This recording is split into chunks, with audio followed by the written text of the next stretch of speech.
Hello everyone, today we will be covering a pro-revenge story from r/pro-revenge. If you enjoy this story, be sure to like, comment, and subscribe for more. On to the story. Stepdad cheats on my mom, so we get revenge. Initials for clarity.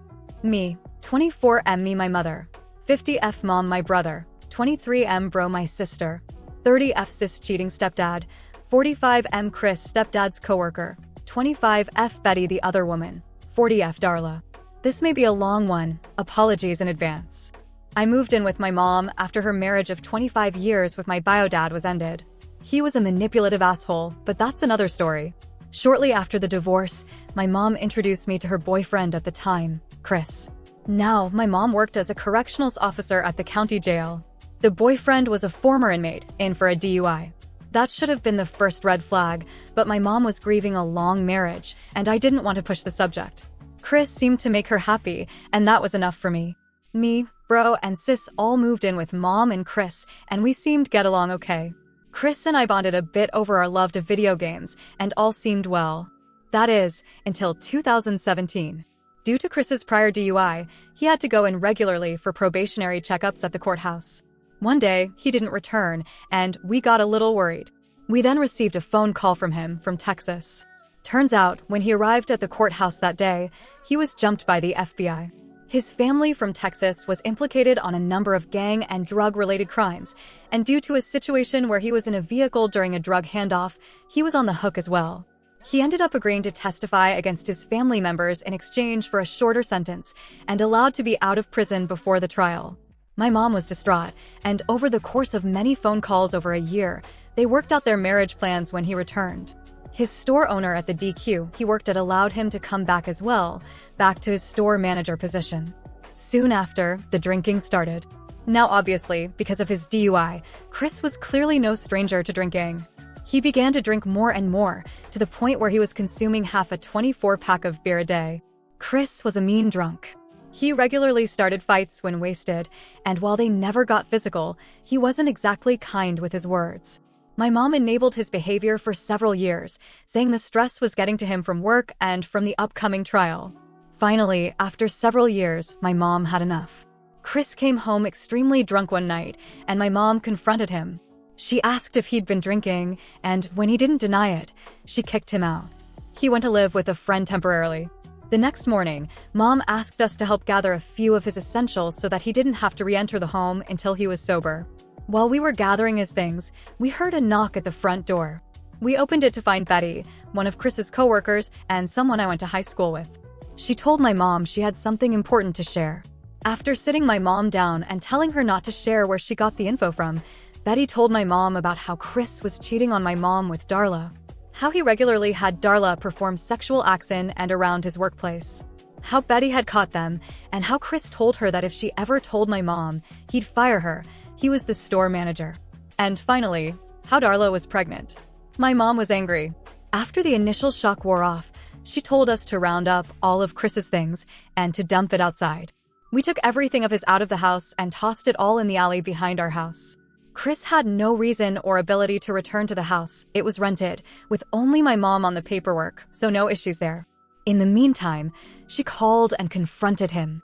He confessed to the entire affair, and that he was happy Darla was pregnant because that meant he'd finally have a child of his own. Mom refused to have more kids. We three were massive strains on her body. She likely wouldn't survive anymore. He refused to apologize for any of his actions. My mom arranged for him to collect his items from the alley, with an officer present, and he left our lives. The revenge. Now, my mom clearly wanted to dust her hands of him and move on. She was already quite emotional from the whole ordeal and wanted nothing more from him. But sis, bro, and I had other ideas. First, we called his workplace. DQ operates as an independently owned franchise, and the owner of this branch owns several branches in the area. He was also a good friend. We informed him of the sexual acts being performed on the premises, and he went through the processes of getting Chris booted from his position and barred him from any of the branches in the area. Funnily, Betty got his position after he left, and now runs a tight and clean ship. Chris no longer had a job or a place to live, and so went to live with Darla in a town about an hour away. We found out that he started working at another DQ in that town and informed the owner of that location of the situation. It took significantly longer due to there being no current indecent actions occurring there, but eventually he lost that job too. Soon after, Chris began driving around our neighborhood, seemingly stalking my mom and our family, probably because of his job loss. Now, due to the whole situation in Texas, he never had his probation lifted for his DUI, and thus still did not have a license. He never had to drive when he lived with us, since work was local and we could drive him as needed. But here was clearly driving around by himself when he shouldn't be. We contacted the police and informed them about Darla's vehicle in our neighborhood, and that we believed Chris was driving it without a license. We told them to pull over the vehicle next time they see it, as it would likely be seen driving again. Sure enough, a few weeks later, we were told that Chris indeed was pulled over and sent back to the local jail for driving without a license and while intoxicated. The police also did a search of the home he was staying at and found several guns at the premises. Since he was a felon, he was not legally allowed to have weaponry on the premises, meaning there was more jail time tacked on. By the time his jail time had finished, it was just in time for him to be sent back to incarceration in Texas for the trial. Chris's son was born while Chris was in prison. Darla evidently realized what an absolute ass Chris was and cut ties with him while he was in prison. During his prison time, Chris started sending tons of letters to my mom, stating how sorry he was, pleading to take him back, and ranting about how it wasn't his fault, all in the same letter, mind you. Mom burnt every one of them. We moved on, moving out of state. Chris evidently got out of prison some years ago and now lives in Kansas, struggling and fighting child support, which Darla sued him for. Mom now has a new boyfriend who treats her right and cares a lot more than Chris ever did. Bro and sis moved on and out, and I still live with Mom, assisting her with the newly purchased home that we've been renovating. Life's looking okay. I was reminded of this by a chat with a coworker about cheaters and thought to post it here for others to enjoy. Story 2. Boss from hell gets what she deserves. I, 30 SF, have been a people pleaser to a fault my whole life. I have been working in marketing for 10 plus years. Over the years, I've had my fair share of bosses who were good, average, and some who sucked. There is one in particular that stood out as awful. This story is from about 5 plus years ago. Pamela, 40S, not real name, was the VP of marketing and sales for a mid-size retailer. She started at the company a few years after I did. And if rumors were true, she was the 4th pick for the position and was simply hired so the company could appease shareholders. I was a manager under her, and my whole job was to make sure the website and stores had their products merchandised properly, received all their monthly sales materials, managed advertising, set up and managed the department's budget, PM'd all department projects and operations, created reporting to reflect sales, managed presentations/creative briefs for future projects, etc. In short, I did her work and all the administrative grunt work to keep the department afloat. I managed all this because I had access to her email and many times sent emails on her behalf to keep the department functioning. Pamela spent most of her time showing up after 10 a.m., taking business lunches and planning company parties. Don't even know why we did those, but I planned those too. I consistently questioned why she spent so much of our budget on these events when we didn't have the budget resources for any of it. Pamela told me to take from future months' budgets to pay for the current month's overspending. So, at the start of every month, I had an original budget, and by the end of the month, I had to turn in an edited budget, edited under Pamela's direction. That made it look like Pamela's spending was under control. This is important for later. I definitely made mistakes here, and there being in charge of so many tasks and constantly found myself working 12-hour days split between being in the office and working after my kid went to bed. Weekend work was also done before my family woke up and after they went to bed. During Pamela's first major holiday season, sales were shit. Pamela kept changing her mind on the visuals for the stores, kept bringing on new advertising and PR agencies to bring in sales. All these agencies consisted of her personal friends, and ignored our buying/merchandise team's planned promotions for her own, better ones. At this time, I had been dealing with an ongoing infection that turned to sepsis and was hospitalized. The doctors and my husband said it was due to the stress of work and that I needed to take a break. As I recovered, I realized how much I was hurting myself, my family, and even the company I worked for. Eventually, my old habits got to me, and I got on my phone and checked mine and my boss's emails. What I found made my blood boil.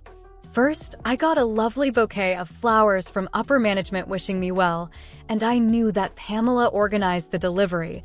She sent me her favorite flowers. I went to her inbox to put the receipt in the correct folder to send to accounting when I got back. At the top of her inbox from the past 3 days were emails clearly not related to business. What I found in her emails was Pamela emailing her personal friends griping on how I can't just shake off sepsis and get back to work.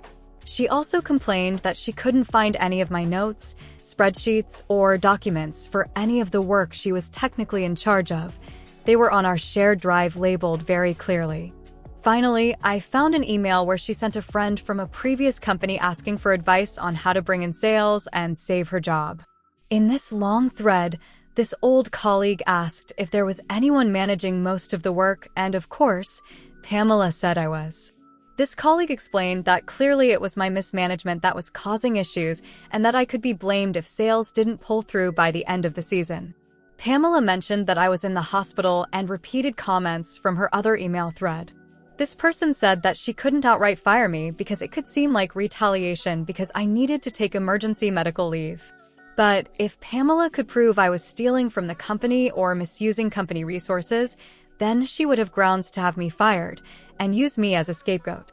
Upon my return, Pamela called me into her office and said she was worried I was taking on too much and wanted to take work off my plate.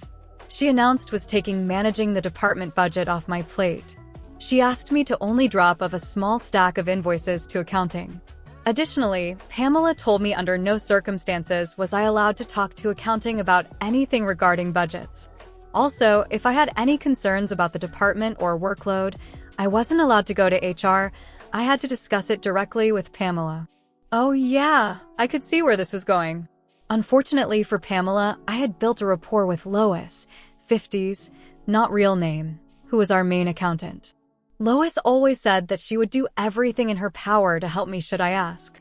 Knowing this, I grabbed the stack of invoices off Pamela's desk to give to accounting. I also added the email threads I read while I was in the hospital and the current unedited budget that Pamela hadn't touched yet for the month.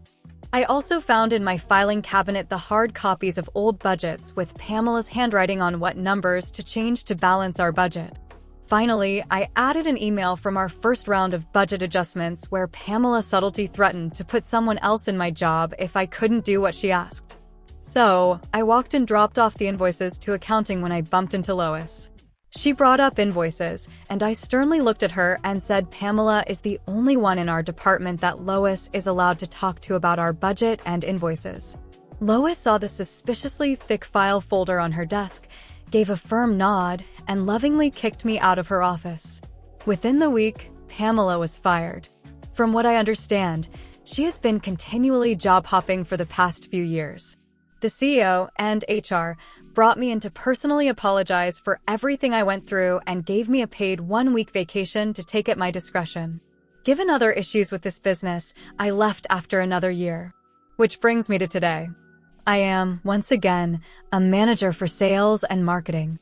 I have a wonderful boss, Mike, 40s M, who trusts my business decisions and backs me up on practically everything. We are hiring my team for me to solely manage and direct. Today, I looked through the applicants and found Pamela's resume sitting among dozens of others. I stared at her name, wondering how many other people share her name. Upon review, yep, it's her. She definitely fell down the corporate ladder, with VP of our old company being the highest title she earned. And, to no surprise, she embellished her achievements, claiming the work I managed as her own, and claimed she generated an 87% sales growth during the holiday season at our previous company. As a people pleaser who firmly believes in giving everyone a chance, it has never been so satisfying to click disqualified. Edit. To those suggesting I interview her to see her reaction, I would have loved to see her face as she walked in.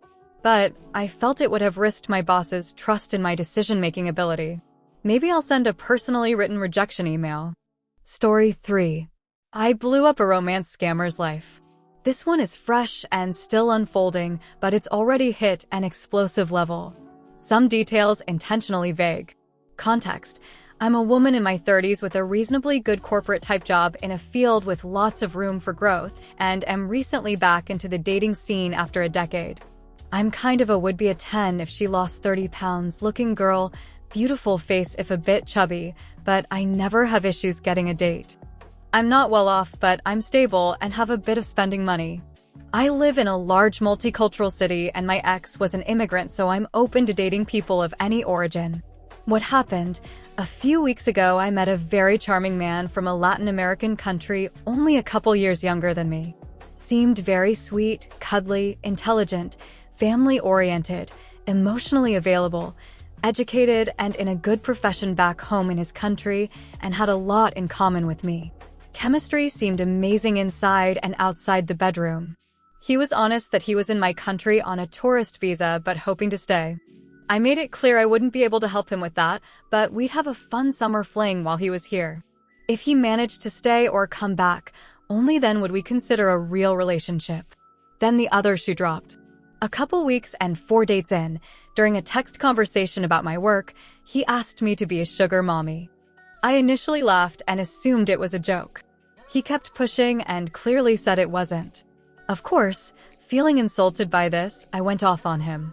He maintained it as a serious ask until I hit a nerve with my complaints about how embarrassed he should be to ask me that.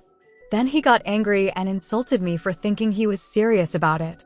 No apology for being hurtful to me.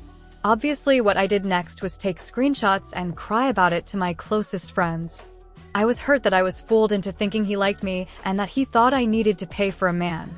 My friends started the fuse on what happened next. One of my friends started snooping more on his online presence.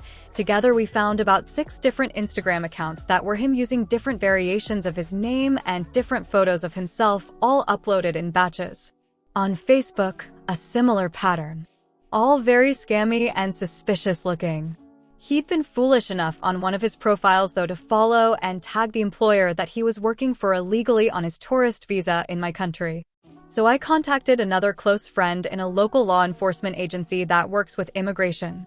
She looked up his file. He had a wife and daughter at home. I released the hounds after that. The friend who helped me investigate online made several group chats on multiple platforms with all of his family, immediate and extended, and friends. She released all the screenshots as well as a rant about how shameful it was. As they started blocking her, she added more people. I found his sister's phone number. She sent her messages on there too. Everyone he knows, including his wife, know he's unfaithful and trying to take advantage of women. 30 minutes after the online bombardment started, I got a rude message from him about how I should be smart enough to know he was joking and he doesn't need to sell himself. I didn't reply. Next up, online immigration reporting form with all the info we found. Work info, employer name and address, his home address, full name, DOB, photos, screenshots admitting to working. Usually these reports take months to be reviewed, if at all, but I gave the file number to my law enforcement friend. 2 days later, law enforcement officers visited him at home. They found him with a phone number that was issued to a local resident. All his roommates also had numbers issued to the same person, a direct link to the employer. He received a caution for trying to scam me, a no-contact order, and a flag on his immigration file that, based on his country of origin, will likely mean he can never return, as well as a strict warning to not work without authorization. His roommates also received warnings. His employer received a visit next. They found significant proof that they'd been employing him illegally, as well as multiple other people. Their investigation is still ongoing, but so far they are likely to receive tens of thousands in fines or possible jail time. The guy isn't getting deported because the government would have to pay for it and proceedings take longer than his remaining visa time, but he's now upgraded from a flagged file to a multi-year ban on re-entry to my country. If he bothers me again, though, he will be deported as well.